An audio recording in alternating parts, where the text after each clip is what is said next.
بسم الله الرحمن الرحيم، وأفضل الصلاة وأتم التسليم على سيدنا محمد وعلى آله وصحبه أجمعين. السلام عليكم ورحمة الله وبركاته.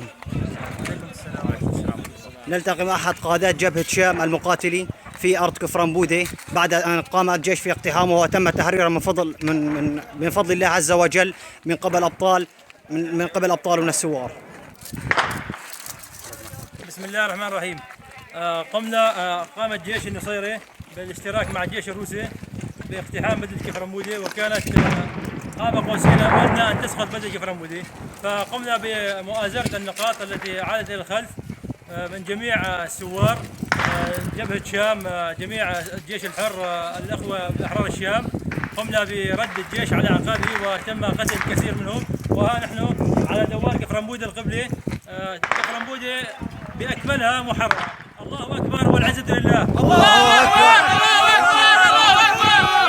قمنا بالدعس على الروس يا بشار الاسد.